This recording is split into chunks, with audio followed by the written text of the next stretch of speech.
Like I don't know. And so we usually only see something from the path that we came from.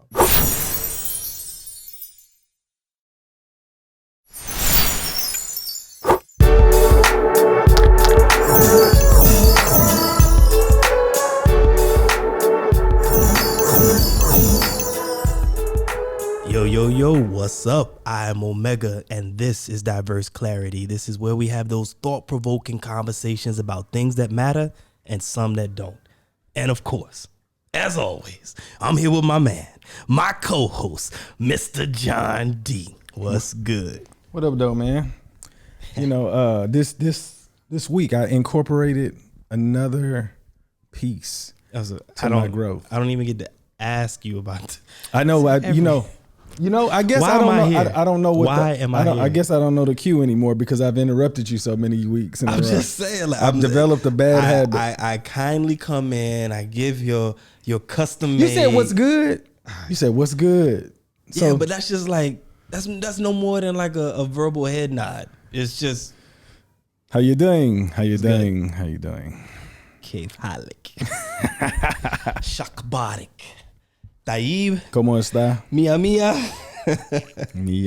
But yeah, so tell me, man, what's good? How has your week been? What have you been up to? What's good? Well, I incorporated Korean. Right, I told you I was going to learn that. So okay. I have gotten 3/4 of the letters down. And I'm excited about it because memorizing the letters, the symbols in Korean. Okay. But how does that? 3/4 of the letters. It's like 24 letters. So I got like 16 of them done. Like you know how to write them or recognize them? That's what I'm saying, recognizing them. Okay. But you know. But you know how to write them? You said that like that was just like easy. Yeah, like, it is. It's straight lines. They're straight lines. It's not like kanji or hiragana. Yeah, I don't know like those. Japanese. Oh yeah, I don't know.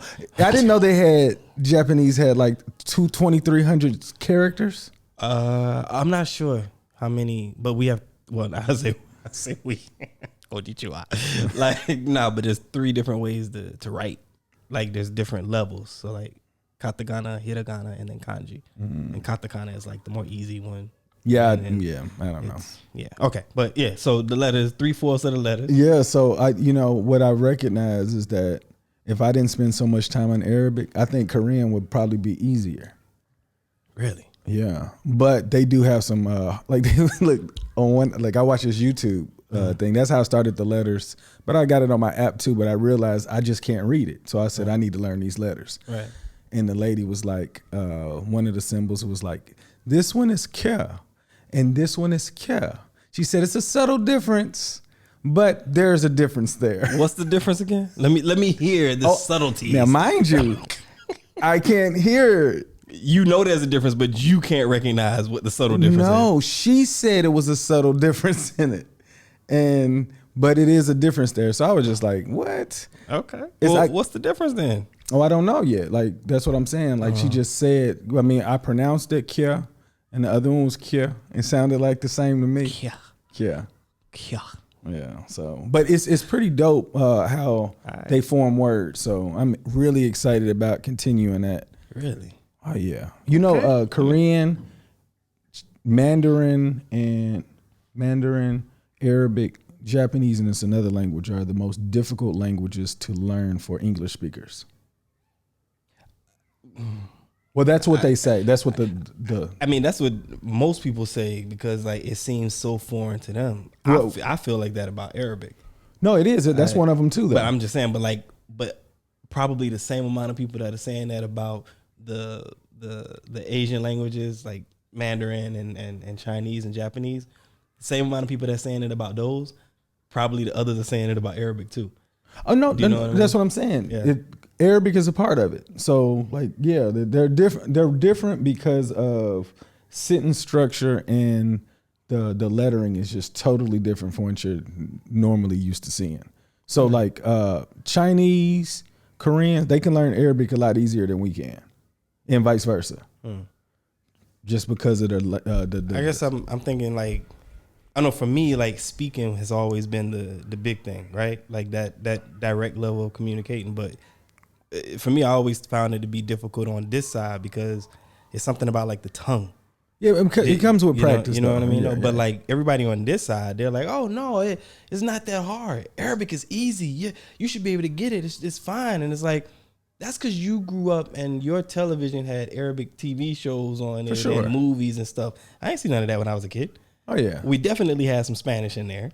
Oh yeah. Then we got signs everywhere. So for us, we say the same thing about Spanish. But even no, well, you know, the Spanish is in English letters, so it's a lot easier. Right, but it's still another language to be spoken. And if somebody has a problem with English, yeah, they usually have a similar difficulty with Spanish if they're trying to learn. No. From this side of the world. Oh, from this side. I'm comparing. That's what I'm saying. Okay, yeah. So the Latin, the Latin, right. They're the easier ones for the English. But yeah. Right. And that's what I meant when I was saying like those other languages like Japanese might not be in that list because if we look at the other side of the world, that same amount of people was looking at Arabic saying, nah, I think Arabic's the one on the list. Japanese, we're okay.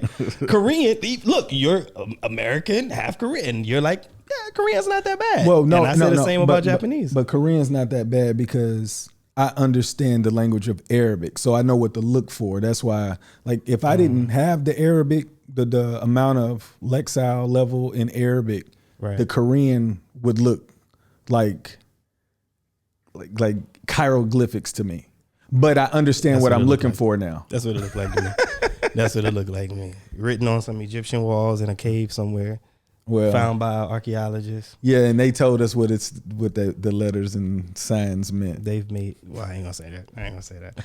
But yeah, from my side though, man, it's, you know how we always talk about like conversations and like I'm always seeking like good conversation, right? Sure. And I pounce on any opportunity to talk about like, you know, anything, whether it be controversial or not. Know my audience, right? But I'm still like looking for it. And I was gonna tell you, I was talking to somebody this week, I'll say, and the individual was telling me about, before they had told me about a podcast, right? And this podcast was, I'll say this. I mean, if they watch, they'll know. But the podcast is in Canada, and they said it's like these two women. I would give them a shout out, but I don't know their name. I listened to it. It's decent because they have a lot of good information. But it's two women in Canada, and they kind of talk about like the history of and like some of the trials and tribulations that like the Aboriginal people went through and people of color have gone through, et cetera. It's, you know, and they talk about like all these different things like on the historical side and I guess like how some things are today. I haven't listened to the entire series, but that's the gist of it. And the person told me, they were like, it's like, yeah, you know, I was listening to my line of podcasts and whatnot, and I got to that one and I couldn't listen to it. I was like, why? What happened? I said, oh, because, you know, the things they were talking about, like it really got to me. And I was just like, oh, okay, you know, I get it. I mean, you know, it is what it is. He's like, yeah, it's like, I just can't believe like the things that, you know, they talk about how they treated people back in the day. And I was like, you probably know what I'm about to say. I don't, but I have a good idea. Oh, but I'm like, look, digging the hills there, right? I'm like, back in the day, I mean, yeah, but it's still happening today. Like, it's not expired. Like, this is not, you know, this is not milk, right? And he says, yeah, well, yeah, but you know, it's this, whatever. And I forget all the things we were talking about. But it hit a point in the conversation, and I said, it was something he said, and I was like, oh, he said it was like a lighter way. Oh man, I'm getting the word wrong, but it was almost like he was saying like an indirect way of like the racism and the mistreatment or whatever. And I was like, actually, it's more what he was talking about specifically. I'm like, actually, that's more systemic. Yeah. You know, I was like, it's all a part of like how things are set up. And he was like, well, what do you mean? I said, for example, the high school that I went to, some of the books that I had are books that, I mean, my mother and her 11 brothers and sisters went to this same school.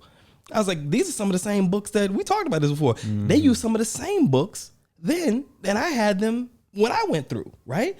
And I said, and if you look at the neighborhood was full of Hardee's and McDonald's and check cashing places, liquors, right? and this and this. And he was like, oh, I know what you're talking about.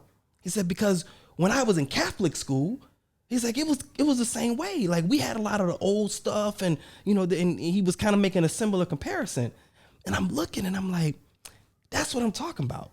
I said, Catholic school. And I'm thinking, I said, that's like private school. You gotta pay. You had the luxury to pay to go to school. You know what I'm saying? I'm talking about public school. You have no luxury. I'm talking about the school where if your mother and or father did not make above a certain amount, you might qualify to get coupons so that you can get your lunch. Yeah. And you're talking about private school or Catholic school. Like, you got money to pay for that. Like, this is a choice that you made. We're talking about the system and how most people are caught in the system. And then it's geared towards the areas that you're in. Because some of the public schools are great. New books, new uniforms, a band program, an art program. Whereas other places, they're cutting. Yeah. Or they're only focused on one area because that's where the money comes in, i.e. football or basketball. And I don't think he could. Well, he kind of when I was listening stepped to away you, from it. Yeah. Because he was, I guess when you have conversation with people that don't understand, they only can grasp one strand of it. When, like you said, it's a system, but he's just talking about one specific thing as far as the books. Right. You know what I'm saying? He doesn't realize it's other things in there that he doesn't qualify for, but we know about. So when you mentioned books, that was his trigger. He was like, "Oh, we have something in common." He wasn't. But that's what I'm saying. That was his the connection. Yeah. Right. He and I understand that and I appreciate that.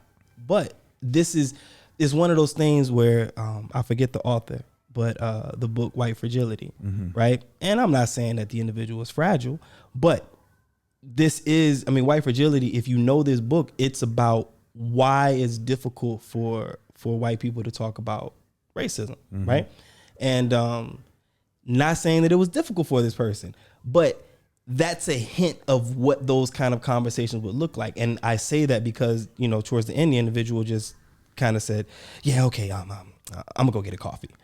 It was like you had no anything to add to, because what you said, that trigger and that connection, that similarity in story shared was pretty much the extent of it. So it was almost like the fishing line was thrown out saying, here we go. I can connect with you on this. Right. And it was like smacking of the hand, like, not really, because I didn't really see it, because I'll be honest with you. I kind of looked at it like it's two different worlds of schools, public school versus a private or a Catholic school. Right.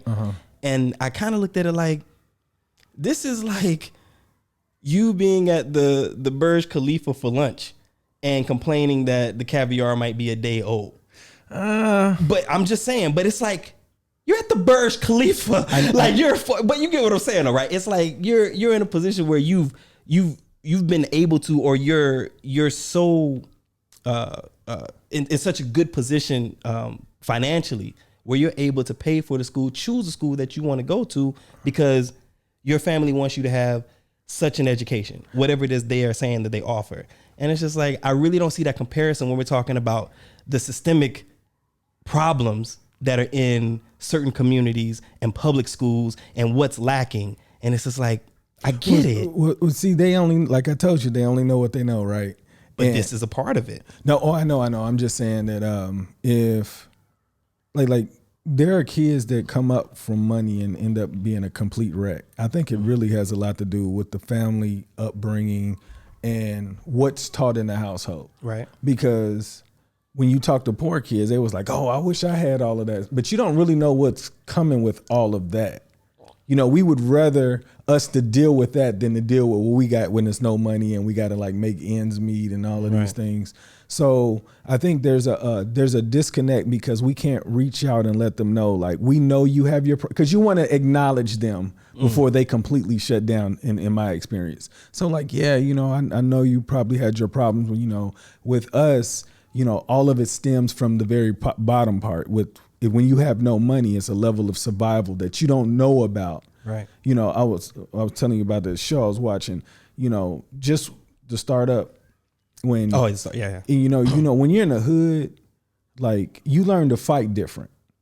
You know what I'm saying? You run up on somebody that knows how to fight, but if he didn't fight like for survival, he gonna get his tail beat. Right. You know what I'm saying? Because there's a different level of survival that they're not aware of, and they want to connect with us in some way to be like, I'm not one of those guys, those white people or whatever.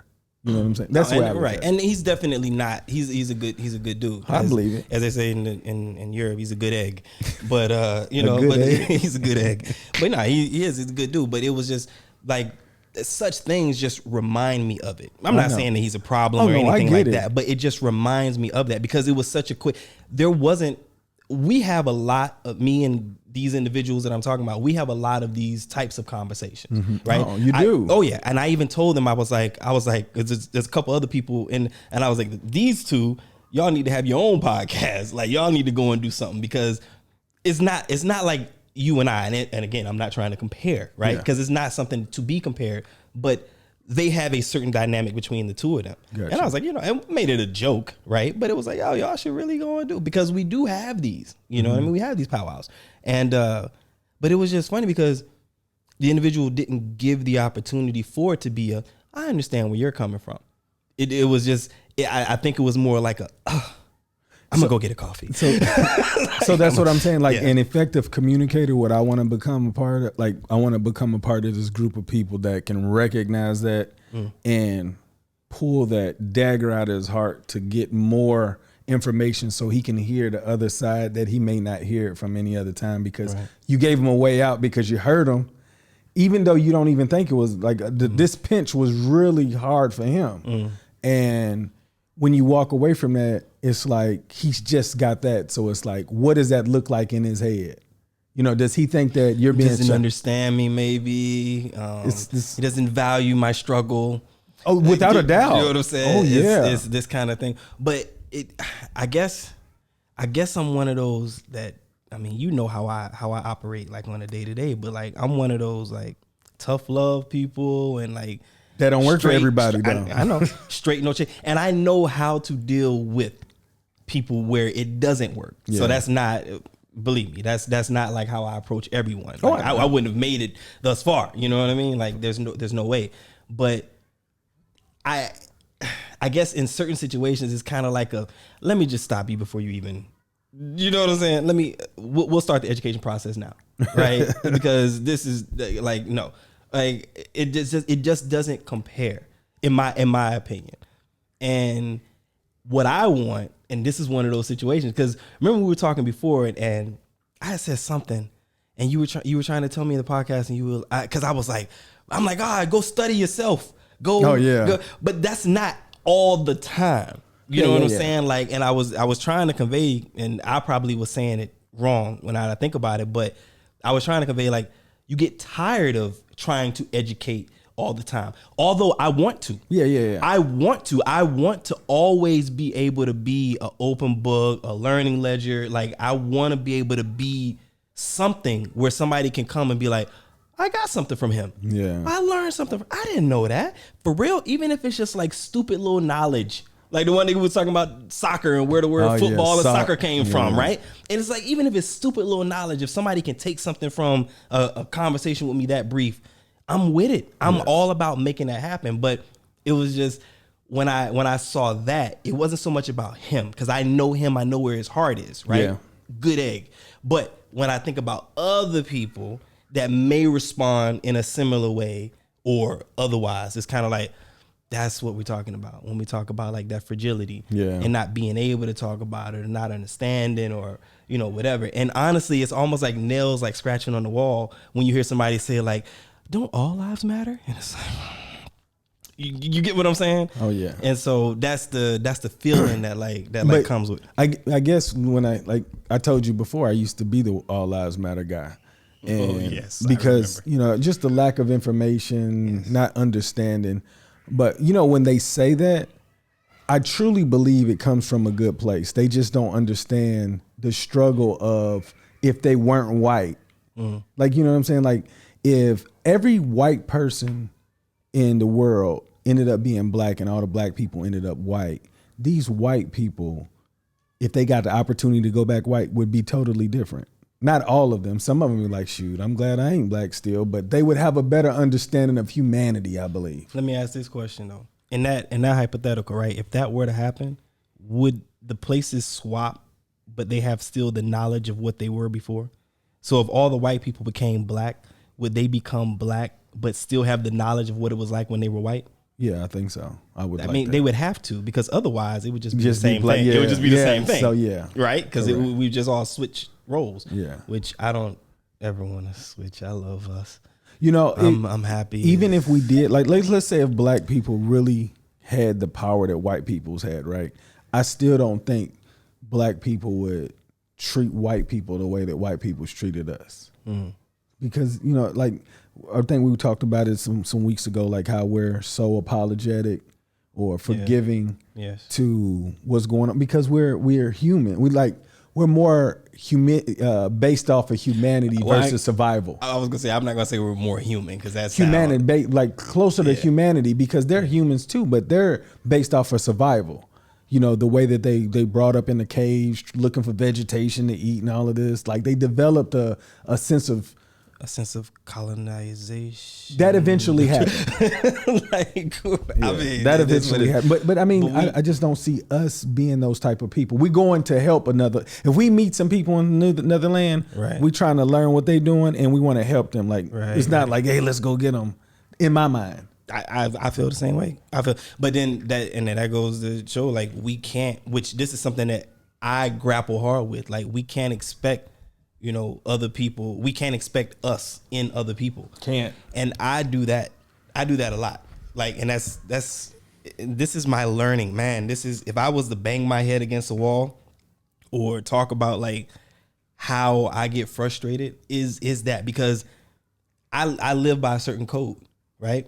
I mean, love me, hate me, whatever, but I live by a certain code. And there's one thing that people can't say is that I'm not the same across the board with everybody. You know what I mean? Mm-hmm. If you in my circle, if you a part of my, you know, and you know I got you, I'm gonna do what I can for you, and it is what it is. And it's not that if you're not in that circle that I treat you another kind of way, but you never have to guess about who I am when I deal with you or how I deal with you, right? And so for me, I kind of expect that from other people, and I really, like, we talk about improving. I really have to improve in this area, because I constantly like move in a way where I expect people to do what I would do. If I'm supposed to kick it with you on Sunday, if we're gonna record on Sunday and I'm gonna take away, or I'm gonna leave early from, you know, the other job, and it's like I'm hitting you up on Friday trying to say, hey man, we still good for Sunday? Hey Saturday, hey bro, we still good for Sunday? And I'm not hearing back from you to confirm, and you know that I'm taking time off from the 9 to 5, the one that funds a lot of the things that we do. It's just like, damn man, like, be a little more considerate. Like, come on. And I feel like that's a normal thing, but that's also me projecting me on the other people. What you wouldn't, your expectations of, you just want what you're willing to give. Like, whatever you give, you want it in return. I feel like it's a common courtesy. I don't feel like I'm asking anything from anybody that I wouldn't do myself. Some people don't know how to do it. How do we work through that? How do you work through that then? Because that, I'm telling you, man, like, when we talk about points of improvement, that's got to be in my top 5. It's got to be, because that really affects how I move and how I deal with people. I've cut people off for less. Yeah. You know what I'm saying? Just because I'm like, oh, that's how they move? I'm not even trying to mess with it. I'm not even trying to deal with it, because I know how I am, and I know how that's going to irritate me, and it's going to mess up my energy. And when it is time to deal with you or work with you or chill with you or do whatever, it's not going to be there. It might as well just cut it. So I don't know. But how do you deal with that? Oh my gosh. So throughout this process I've been going through to become into this man that's better, I realized that when I moved here, this is the first place I moved to where I had a group of friends to disassociate themselves with me. And that was a weird feeling, because people always flocked to me, right? But it was like I went to one extreme to another, and I just couldn't understand. I was like, I'm still the same person. I just don't do the same things I used to do. Right. And I was like, what's wrong with these people? But then it was like, I wanted the best for them, but the way that I was talking or projecting my message to them, it sounded like it was beating them up and I was judgmental. You know what I'm saying? And I couldn't figure that out. I was like, why are these people, like, they just literally, like, they would not mess with me no more. Like, I would see them out in public is cool, but I would hear something that a group of people got together and I was like, dang, I wasn't included and we in a group together, you know what I'm saying? And it made me feel like, what am I doing wrong? And I realized that when I was messing up or had bad habits were similar. So you just attract the same type of people. But when I was removing those habits, the way that I delivered my message was in a way that could not be received, but it was something that they weren't doing anyway. You know what I'm saying? So it was like, how can I figure that out? And then I realized that even though I want the best for them, they don't know how to get the best for me in the same way because they don't know how to do it. So I realized that in order for me to impact anybody I speak to, just like you said, when you talk to people, you want to get something out of it or you want to give them something. I realized that you have to listen to what they want. A lot of times we talk about ourselves more because we can talk for days about ourselves. But once you open up and listen to what they're talking about and not force the conversation back on you, it allows them to be a lot more, you know what I'm saying? It opens them up more. And that's the way I try to approach. Now, I will say that I've seen conversations in the past month where I kind of got caught up in the moment where I feel like somebody's supposed to know something and they're not supposed to respond a certain way. And I'm like, if you knew this information the way that I'm looking at it, you wouldn't respond that way. And it used to make me mad when people like, I know what you're saying. We disagree. I said, no, that's not what I'm saying. Like, if you saw it the way that I did, there's no way your answer would be that way. That's that misunderstood piece. Yeah. That's a misunderstood piece. So yeah. I go in hoping that I'm not misunderstood, but I don't want to misunderstand them either. So I try to go in, try and listen to what they're talking about. But how do you combat that? How do you handle the piece of not actually expecting them to be like you? You got to, it depends on what type of relationship you want to have with them.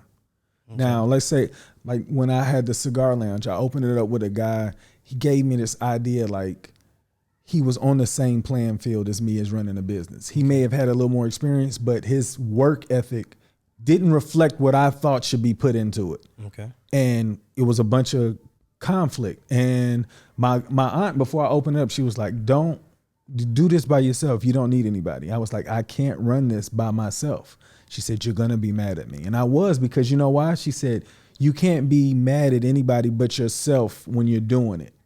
But when you have a partner, you got to hope they understand what you're talking about and vice versa. Right. And nobody's going to work harder than you. And it ended up looking like that too. Like he couldn't work hard as me because he had so many other things going on in his head that he couldn't put that effort in. So that's like, I know. So, but that's what I'm saying. Like, yeah. But if the person is not aware of your expectations and how they're supposed to look like, right, they can only assume what they're supposed to look like. Yeah, but where is the line for that, right? Because I know we talked in the episode before and I said this out of my mouth and I was like, you're never too old for anything. Correct. Right? And then I kind of took it back and then I leaned in on it. And I leaned back and then I doubled down. But I feel like what I'm saying is right, but I also feel like there are just some things that we should just know. Like why? But this is it, and then it's hard because I think the thing for me is it's difficult for me. I'm not there yet, not 100%. But why? Because I feel like it's hard for me to put myself in the shoes of another man or another woman if I have no idea what those shoes look like, how they're supposed to fit. Correct. The way that they're supposed to walk. Are they good in the rain? Like, I don't know. And so we usually only see something from the path that we came from. Mm-hmm. Now, we might get lucky and we've gone from point A to point B, but we've done point A to point B like 5 or 6 times. And out of those 5 or 6 times, we've taken 4 different paths. So now when I come across you, if you're not understanding the actual path that I took when I came across you, I might be like, oh, he's on path number 2 that I took 3 years ago. I know what that looks like. I know where you're coming from. You get what I'm saying? Yeah. But if I don't know what any of those paths look like, I'm like, how could you not know this, John D? How could you not know? Like, really? Bruh, how are you going to do this? I don't understand because this and this. And you're like, nah, because I can't. You so stupid. No, see. I can't take it. Boom. Like, you know what I'm saying? It makes sense. Yeah, okay. So when you say you haven't gotten there, but if you already know you're going to this person, you already know that's a possible path. Okay, let me clarify. Not that I haven't gotten there. I just mean 100%. Oh yeah, I'm yeah. not That's what there. I'm saying. So Yeah, that's the trigger for you is like going into any conversation. You have to know this, that your background is very rare. So you're very rare that you're going to find anybody who's going to understand the way that you understand. So being that you've been involved in so many different type of cultures, you, in my mind, would have more patience to deal with the person in front of you because they don't have that resource that you've had throughout your life to be able to get to know different types of people. And I thank you. And I do. The problem arises when the patience is there. And then I'm like, I recognize like, oh, they're lacking patience in this. Or like, oh, they're lacking understanding in this. Let me show you. Let me come here, give me a hand. You know what I'm saying? And then they pull their hand back and it's like, what? I'm just trying to show you. They don't know what that looks like. Yeah. And I'm like, give me a hand. Come here. Walk around the thing. Don't step on it. Walk around the thing. And they don't want to give me their hand. And it's like, I'm just trying to help you out. And it's not a point of me not understanding or me not being able to show or me not being able to guide. It's me recognizing that's what's required. But from their side, they don't recognize where the help is coming from. Correct. And remember what we said before, never be afraid to ask for help. Myself included, never be afraid to ask for help. And that's the thing. But if you don't even realize that that's a situation where you're supposed to, or now the opportunity is there to ask for help, then you're not going to do it. Because for some people, an opportunity for help looks like a method of attack. Yeah. You know what I'm saying? And they see it and they're like, I don't know what to do here. I'm going to go get a coffee. And it's like, no. Let me help you. Give me a hand. Walk around. Come here. Don't step on that. Come here. So this is the problem. Yeah. And that's where I have an issue because it's like, dang, I did my homework. I know that I'm supposed to step back, reach out my hand, help you across that, and then explain why we went that way. I know that. But if I don't have the opportunity to do that, now I'm back to the drawing board where I'm thinking, I should have never had to go back to the drawing board. I've already had this issue before. I've recognized it. I've worked on my ways, and now I'm trying to put it into practice. But dang, you won't even let me do that. That means you don't have enough practice because once you do get Well, if they keep pulling their hand back, how I'm gonna practice? No. Well, you know what I'm saying? Then it's your method. No, but some people see. That's what I'm saying. That's what I mean. Some people see where they're gonna need to ask for help, and that alone scares them. It's like, not that I'm scared of roller coasters, but it's like me walking into an amusement park and seeing the roller coaster, and you being like, "Hey, dog," and I already know what you're talking about. I'm like, "No, I'm good." You know what I'm saying? Like, I'm not even gonna give it a chance. You know what I'm saying? Like, bro, come on, just stand in line with me. Nah, because they might think I want to get on. I'm not standing in line with you. And then I can't get out. You know what I'm saying? There's only one way in. No, I'm not doing that. And that's what I'm talking about. It's not even about a method. You get what I'm saying? All you did was point at the roller coaster. Well, when I say method, I'm referring to the communication part. If you didn't grow up in the hood and you walk in the hood, everybody's going to think you stick out like a sore thumb, right? Like, because you've never been to this hood before, and everybody from this hood dresses a certain way or walks a certain way, talks a certain way. But once you open your mouth, it allows them to see if their idea of you is right or wrong. So if you just walk in and you wear red, and you're not supposed to be wearing red, you know what I'm saying? Like in this neighborhood, and then you open up and you say something that resonates with them, like, oh man, what the heck he ain't doing red? He ain't supposed to talk like that and wear that red. Let's go, because you've connected to them through your mouth. And if you brought wherever you were wearing red in a specific way, they was like, oh, we was right. You know what I'm saying? It's like it's instant conflict. And that's why I said, like, depending on who you're talking to, if they don't give you enough time to be able to filter you out, they're gonna go get that coffee. All right, well, let me ask you this. Why would it always be on, say, me or you in the situation? Why can't it just be the person ain't ready? Oh, no, I didn't. It's not, but you know what I'm saying? Like, it's not going to always be the person that is, say, speaking from my standpoint, their fault. Mm-hmm. It's not. It's just like when you give somebody a direction to do something, mm-hmm. right? Or you got a job for them to do or whatever. If they do the job wrong, it doesn't mean that the person that communicated the job to do is necessarily wrong. People have bad comprehension skills. Some people don't know how to listen. Some people don't know how to follow rules and instruction. This is facts. You know what I'm saying? I'm not, so it doesn't always, for the people listening, I don't want them to think, because this is what I don't want, right?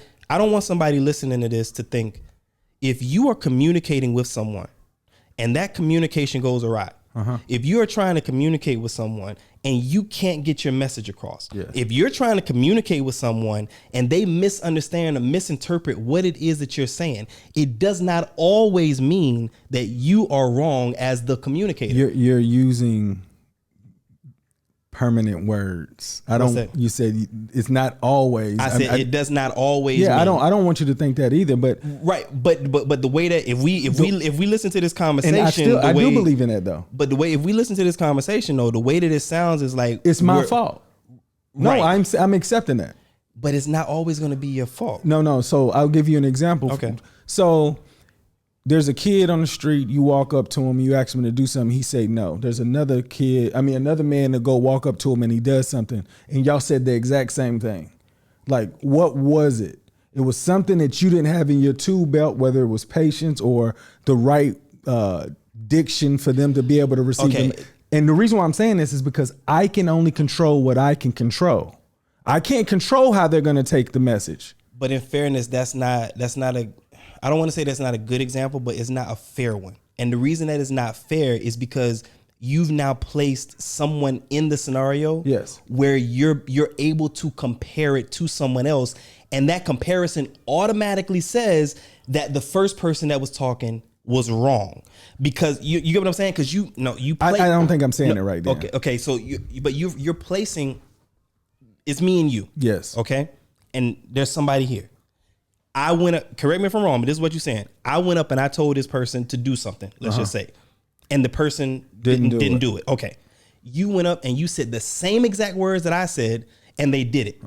In this example, you've already proven me wrong because you came up after and you said the same thing. What if I did it first then? But what I'm talking about is you don't know. And so now it's almost like a he said, she said, or he said, or she said, she said, because I've said it, they didn't do it. Yes. Right?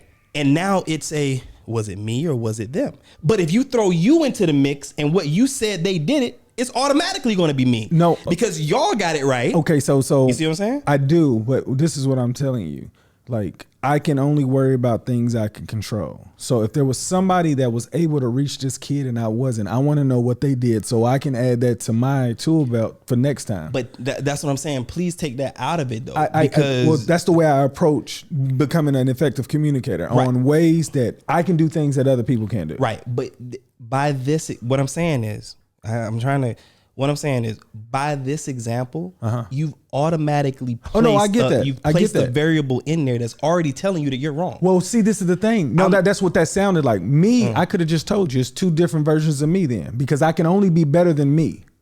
So if I go up to this dude one day and then another day he listened to me, what was different from the thing? I'm trying to get better. I was just giving. But that's different. That's you. That's different. That's what the only thing I can do. Right. Okay. But that's a completely different scenario, because if you're the same person, this means that you have either grown and or changed your ways with your communication. See what I'm saying? If you throw in a third party that's doing the same thing that you did, now it just looks like you're wrong. Because if they're able to communicate and you're saying the same thing and you're not, it's not even, of course you're the problem because I know, they got it. So I'm saying, like, when I approach people, and even when I get into arguments now, I try to think like when it's over, I always reflect, what could I have said differently for this not to go this way? Right. So I'm trying to think about what could have been more effective, because if we get into it and he's not learning what I'm trying to give, right, it's something that I'm doing. He already has this disconnect, but if I wanted to give him this message, I got to do my best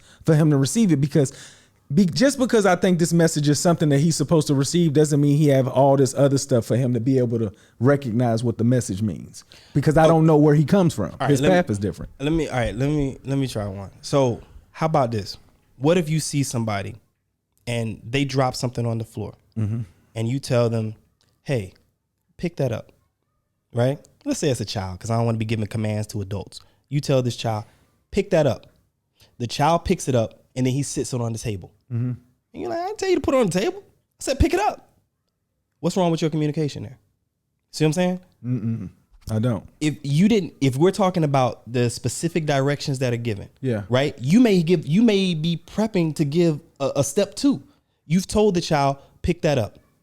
They pick it up. Yeah. But on their own accord, they go and sit it on the table. Okay. You never told them to put it on the table. So you didn't give them enough information then? Right. But you could have, but this is what I'm saying. So does it mean that this child don't know how to listen because they picked it up and went and put it on the table? Or do we say that the child is being proactive because they're assuming what you're going to say? I mean, you can say it you can come up with any kind of. Right. But this is what I'm saying. But what I'm talking about is giving specific directions and the other person being able to follow those directions. Right. Yeah. So that's what you would hope. Right. So if you say pick that up and then they pick it up and then they add their own step to it, you didn't listen. Do you get what I'm saying? No. He didn't listen. He picked it up. He finished it. How long is he supposed to wait for the second direction? I'm just saying that it's all. I'm not understanding then. That's what I'm saying. I'm trying to ask questions. As I'm telling you, it's all in one motion, right? You tell the child, pick that up. Yeah. It's very clear. Pick that up. If the child picks it up and then puts it on the table, and you didn't say pick it up and put it on the table, did they follow directions? Yeah, because I only told them to pick it up. But do you see what I'm saying though? I don't. Okay. We're talking about clear directions. Yes. Pick it up.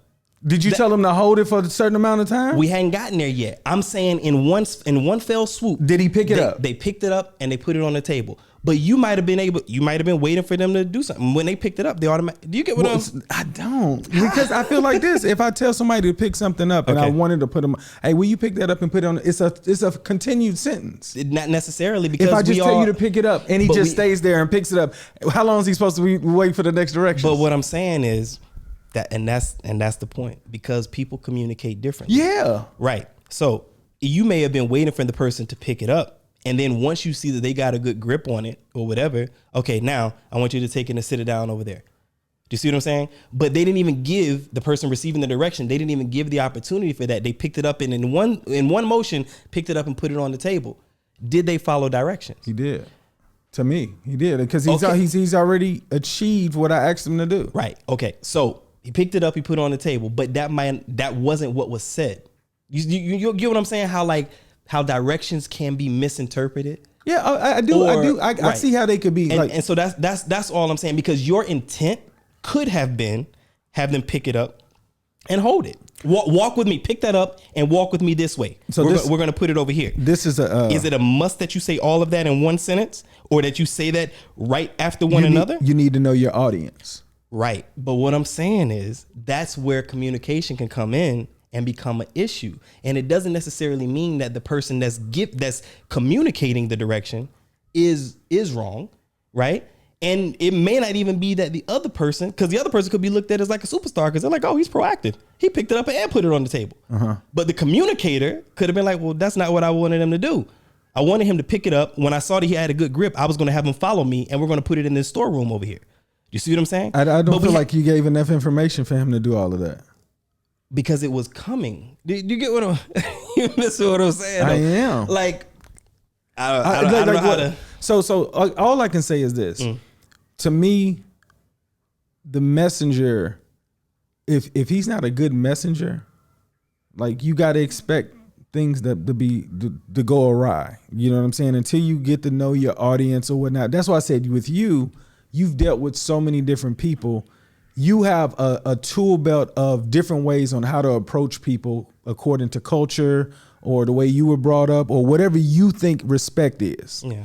But if somebody is born in this hole and this is all they know and you go out, like you have to figure out the frequency to talk to this person because like you have so many. All he can talk is from where he is. So that's why I say in knowing the audience and the smoothest way to talk to any audience is to be as polite as possible. And, you know, certain people don't have a level of politeness, but if you know what level of like, look, I can speak to anybody, no matter where they are, where they can tell that my voice is no threat. You know what I'm saying? But if you don't approach everybody like that because you just automatically assume where they came from. I'm threatened by you every week. Every week you come in here. No, but like that's what I'm saying. Like I want to be so effective that whoever I talk to, they get the message. Right. And I want to be, like you said, like I want to be able to give some directions where they don't feel overwhelmed and they want to do it. Not just like a imperative sentence, like I'm commanding you to do something and then you're going to wait. And if you don't wait long enough for me to get my second set of, like, I don't know who that person is because maybe just them picking, if they didn't pick it up, that's the problem to me. Now, if I got them to pick it up, I feel like I can get the second direction off. They picked it up. I mean, I don't know.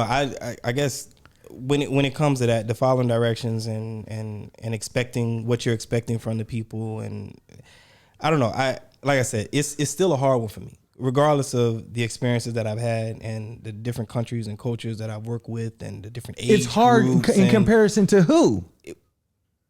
Well, I'm not comparing because I can't. Like I said before, I don't know what it's like to be in these other shoes. I don't know. No. I'm just saying that you have a plethora of experiences to know how to fit in a different experience. But it's almost not even almost. I think it's exactly like when we talk about communication, right? Communication is constantly changing. Sure. Because even if I mean, you my guy. And if I talk to you every week, every day of the week, and I communicate a certain way, and then on day 36 of direct communicating, that one day I say the same thing that I've been saying, but it rubs you the wrong way. But that could be because it was something else going on in your life. There was a lack of communication on my behalf because I should have told you to stop doing something if I thought the 36th day could bother me. No. What I mean is like 35 days was never a problem. That's what I'm saying. But I'm saying between the 35th night and the 36th morning, something happened. Yeah. And so me communicating to you just like I have been for the past 35 days, but you haven't I see what you're saying. You haven't had an opportunity to tell me. So, yeah, correct. I mean, I don't want to give like a rough example, but you know what I'm saying? No, it's like I can't accept all the responsibility. Here we go. We've been doing Yo Mama jokes for 35 days straight. Yeah. Okay. And then something happens to a mother in your family or a mother that you know, a friend mother that you're close to, whatever it is, right? And then on the 36th day, I got another Your Mama joke. But you're like, hold on. Come on, man. Because you get what I'm saying? So it rubs you wrong. But I didn't have an opportunity to know that yet. Yeah, see, I think that's a little different though. Yeah, but it's still knowing your audience. That's just an example. But Your Mama jokes is proven to be offensive, right? Right. But okay. Bad example. But I'm just saying, but I'm trying to give the point of something that has happened between the 35th night and the 36th morning. And I'm still just communicating with you just like normal. And I don't know what that was that happened. And in my normal communication, I have now either offended you, I have upset you, but I didn't know that yet. And how would I know? Because for the past 35 days, this has been the routine. So the reason why I say that's because if me and you talk every day, we talk about everything. For sure. Like our everything. But I'm saying our language, you would recognize if something was wrong. You wouldn't have to say anything because you don't come. Not if I send you a secure message on our device. I wouldn't know. I can't see your face. Face. No, we're pretty good at sending voice messages too. Yeah, true. You know what I'm saying? Yeah. But I'm just saying, like, if we have like productive conversations. Your mama jokes it's built to make you smile. That's what I'm just saying. Yeah. So if we have a relationship where we don't have jokes where we're attacking each other, right, I don't have a chance of knowing that 36 day could happen. So I'm just talking about if me and you are going back and forth and maybe I say, you stupid. The 36 day, you was like, I don't like you calling me stupid. right. Like still stupid is a negative. I shouldn't be using it. But if I'm just using language where we're going back and forth, where it's communicating versus attacking in any way, I think it would be a lot smoother. You know what I'm saying? Versus, I was trying to think of something nice over and over where somebody was like, dang, you don't like that being nice. And it was like what could it be where somebody could be like, stop being nice to me or something, like, you know, make them break out. Like you've been like this, you've been nice the whole time. And then the 36 days was like, stop being nice. I can't take it. My mama died. Oh my God. What? Yeah, I don't want you to be nice to me because my mama died. That's what I'm saying. Like, people generally respond to people that are nice in a specific manner. Yeah. I got you. Yeah. I mean, I don't know. I guess, man, I guess talking about this, it's just, I feel like it's an art to it. I feel like it's an art. Not so much that it's about communication, but there's an art to when we communicate and what we expect from other people and us pushing our values and our morals on other people. Like, to me, it's just hard, bro. Very. It's hard, especially when you're living in an international space. Now you're not only dealing with different people, but you're dealing with different cultures and a multitude of religions and a plethora of languages, because now you may say something in a certain way, even though you're speaking English, but the way that they've learned that language, it doesn't mean that. Yeah. You know what I mean? So it's just like, and then when you're getting the responses to that, and, you know, like, I'll tell you, like, one thing, when I say expecting others, right? I remember when I first came to the UAE, I remember the fire department that I was working in, and there were some guys that were there, and they, I think the next morning they had their shift change, and I came in, I told them, I said, hey guys, make sure, because they did some training that day. Say, hey guys, make sure we clean all the tools and equipment or whatever, clean the truck or whatever for tomorrow before shift change, because you know, obviously, you know, the handover of the truck and everything like that, you want to make sure it's clean for the next shift. It's like a hotel room. You give it to the next shift the same way, you know, you whatever. So I told the guys, hey, make sure you do this and do that. They're like, okay, chief, okay, inshallah. Ain't no inshallah about it. I need you to clean this equipment and make sure the truck looks nice before shift change tomorrow morning. Okay, inshallah, we got it. I mean, I understand where you coming from, but I don't want to be disrespectful. That's real Americanish, though. But I'm just saying. But it's just like, no, there's no, we're gonna do it. Like, I don't understand. You know what I mean? So, but I get because we don't want to hear inshallah. Because we look at it as no or maybe. Well, that's the way it's been portrayed a lot. You know, in certain I guess areas, it just depends on those situations where you may have needed something. Look, I'm gonna tell you this. Look, I said, the way you laughed though, it just made me think like, yo, I know you done been through it. I know. Look, in I was in the office, and a teacher of mine was like, may I make a copy of that? I said, yeah. Will you bring it back? He said, inshallah. And I'm thinking like, I'm gonna need this. You know, but you know what? It's the way of use. It's the way of use. But this is what I mean. But he said it while walking to the copy room. And I'm like, what is about to happen before he get to that copy room that he can? You ain't never gonna see that paper. You still ain't got it. To this day, you still ain't got it back. Like, but yeah, like you where's Muhammad? He said, inshallah. I've been waiting. I waited for 3 years and 2 months. It was right there. The copy room was right there. I was just like, he said inshallah. But, you know, again, like it comes from our environment and how the word inshallah has made us feel like, come on, man. Like, but what's really funny though, what was really funny is like other Arabic speaking people from outside of the UAE is really funny because they'll say, no, we really mean inshallah. Like, I've heard that. They'll tell you, they'll be like, no, not like the one here. Like, we really mean, like, we really mean it. Like, and it's just like, wow, this is funny. So it's all jokes. Don't nobody get mad. So I'm just saying, but it is what it is. So, but yeah, so I think.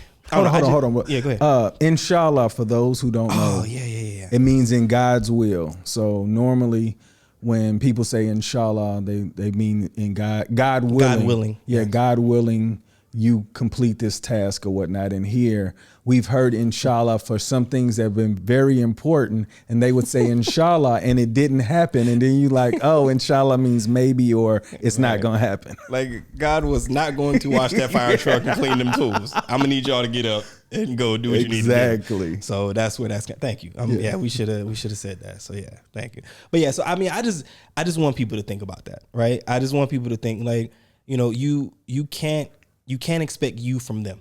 Yes. Right. And that's a growth thing. And there's going to be, I don't know, maybe 3 different kind of people that are hearing this right now and watching this right now. But it's the people who have no idea what that is. And now they're hearing us talking about it. Like, oh yeah, I have that problem. I do that all the time. Then there's going to people be in the middle that have been working on it. Yeah. You know what I'm saying? And then there's probably going to be people that be like, I know, but I don't care. Yeah. Like, I mean, I really don't think it's too. Do you think that they don't care or they don't know how? I think it's a combination. Okay. That's a good question. Yeah. I think it's a combination. I think it's one of those, the way that we recognize how difficult it can be or how difficult it is, they've already recognized that. And they're like, man, that's what y'all better just do it. Like, I don't care. So I think that's probably what it is. So I don't know. I mean, what do y'all think? Those of y'all listening, those of y'all watching, thank y'all for being here. But I want to know what the people think about it, because it's something that is extremely difficult to deal with anywhere in the world. Definitely. It's not even about being international. It's not about that. That does add to it. But I mean, for us Americans, you ain't got to be international. You can be in, I don't know, New York City, where they speak over 800 languages and have this same issue. It doesn't matter where you are in the world. Dealing with people and expecting people to react, behave, respond in the same way that you would, based off of the communication that you're having, it's unreasonable. It can be, as you, I don't know, develop your relationship and have an understanding for how the people operate and work. And when I say people, I'm talking about the individual person, because no group of people is a monolith. So, you know what I mean? So it takes work. It takes effort to be put in. And even when you still have that understanding, you still can have issues with it, because moods change, situations change, days happen between the 35th night and the 36th morning. So that is what it is. But I don't know. So y'all think about it and see where you're at in that space, dealing with people. And do you expect that? Do you expect you or how you would be in other people or from other people? Yeah? Yeah, definitely. Cool. Good talk, man. Yeah, definitely. Hopefully some people could recognize, like you said, to either become better or, even if you don't want to become better, you can recognize it in another person so it can limit your negative response to something you may not understand. Yes, definitely the negative responses, get rid of those. So we don't need any of that. Living in this world and life in general is just too hard anyway. So nothing but positive vibes, right? Definitely. So, but yeah, there we go, man. Listen. He is John D. I am OMEHGA, and this is Diverse Clarity. This is where we have those thought-provoking conversations about things that matter and some that don't. We'll catch you next episode. Boom.